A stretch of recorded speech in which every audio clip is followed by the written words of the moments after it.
एक पुजारिन भूमिगत कक्ष की ओर बढ़ती है। वो बेगुनाही का दावा करती है, जिसे सड़कों पर खड़े लोग देखते हैं। इससे कोई फर्क नहीं पड़ता है, उसे अपराधी मान लिया जा चुका है। सजा क्या है? जिंदा गाड़ देना। भूमिगत कक्ष में थोड़ी सी रोटी, पानी, दूध और तेल है। उसके पास एक दिया, बिस्तर और कंबल होगा, पर वो जिंदा बाहर नहीं आएगी। दहलीज पर पुजारिन रुकती है, आखिरी बार अपनी बेगुनाही का दावा करती है, फिर कक्ष में प्रवेश करती है और रोमन लोगों द्वारा फिर कभी नहीं देखी गई।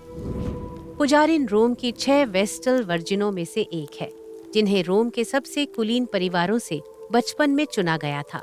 अब उसकी मृत्यु के बाद उनकी संख्या 5 रह गई है और एक नई पुजारिन को चुनना होगा। 6 वर्ष की लिसिनिया ने ये दृश्य देखा, पर उसे पता नहीं था कि कुछ ही दिनों बाद उसे अगली वेस्टल वर्जिन के रूप में चुना जाएगा। उसकी आयु, उसका कुल और अच्छी सेहत उसे रोमनों की आंखों में देवी वेस्टा की सेविका बनने का सर्वोत्तम उम्मीदवार बनाती है। उसके माता पिता खुश हैं कि उनकी बेटी को चुना गया है।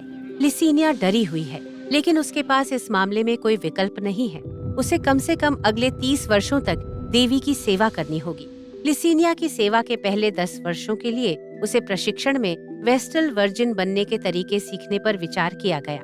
उसका सबसे महत्वपूर्ण कर्तव्य चूल्हे की कुंवारी देवी वेस्टा की लौ पर निगरानी रखना है। वेस्टा की अन्य रोमन देवी देवताओं की तरह कोई मूर्ति नहीं है। इसके बजाय उसका प्रतिनिधित्व उस लौ से किया जाता है, जो शहर के केंद्र में फोरम के बगल में स्थित उसके मंदिर में दिन रात जलती रहती है।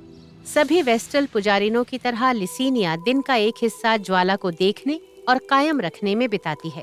ज्वाला का मतलब 2 चीजों से है। पहली है रोम का विश्व शक्ति बने रहना। रोमन मानते हैं कि यदि ज्वाला बुझ जाती है तो शहर खतरे में पड़ जाएगा। लौ वेस्टा की पुजारिनों की निरंतर कौमार्य का भी प्रतीक है। रोमनों के लिए एक वेस्टल का कौमार्य न केवल उसकी कैसिस्टास या विनम्र आत्मा और शरीर का संकेत देता था, बल्कि उसकी धार्मिक शुद्धता का भी संकेत देता था। लिसिनिया जानती है कि उसे ज्वाला को कभी भी बुझने नहीं देना है। उसका जीवन, उसकी साथिन वेस्टलों का जीवन और रोम की सुरक्षा इस पर निर्भर है। लिसिनिया मंदिर को साफ करने के लिए हर दिन पास के फव्वारे से पानी इकट्ठा करना सीखती है। वो फास्टिंग, पवित्र अनुष्ठानों का कैलेंडर सीखती है और वो देखती है जबकि वरिष्ठ पुजारी ने बलिदान आयोजित करती हैं। जब लिसिनिया अपना प्रशिक्षण पूरा करती है, तब तक वो 16 वर्ष की हो चुकी होती है। लिसिनिया समझती है कि जिस तरह से उसे कार्य करना चाहिए वो उस देवी का प्रतिबिंब है। जब पानी लेने की बारी आती है तो वो अपनी आंखें नीची कर लेती है। बलि चढ़ाते समय वो काम पर ध्यान देती है। लिसिनिया अपनी ऊर्जा को सबसे अच्छी पुजारिन बनने पर खर्च करती है। वो चिंतित है कि राज्य एक दिन खुद को खतरे से बचाने के लिए उसके जीवन को दांव पर लगा देगा। लिसिनिया पर कभी भी कौमार्य खो देने का आरोप लगाया जा सकता है और चाहे वो बेगुनाह हो या अपराधी, उसकी बलि दी जा सकती है। लिसिनिया अब पूरी तरह से समझ गई है कि उसकी पूर्ववर्ती पुजारिन को क्यों जिंदा गाड़ा गया था। 10 साल पहले वेस्टा की ज्वाला बुझ गई थी। पुजारी ने ये बात छुपा नहीं सकती थी।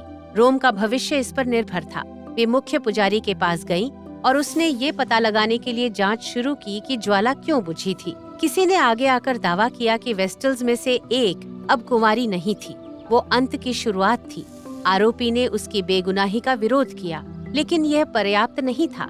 उस पर मुकदमा चलाया गया और उसे दोषी पाया गया। वेस्टल की मृत्यु का उद्देश्य शहर की रक्षा करना था, लेकिन लिसिनिया जो खो गया है उसके लिए रोती है और जो वो अब जानती है उसके लिए रोती है। उसका अपना मार्ग दूसरे की मृत्यु से प्रशस्त हुआ था और उसका जीवन बुझती हुई लौ जैसी सरल चीज के लिए भी आसानी से लिया जा सकता था।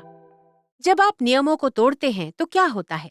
इसके बारे में अधिक दुखद कहानियों के लिए पेंडोरा के प्राचीन ग्रीक मिथक को देखें और जाने से पहले हमारे चैनल को सब्सक्राइब करें। इस तरह से आप कुछ नया सीखने का मौका कभी नहीं चूकेंगे।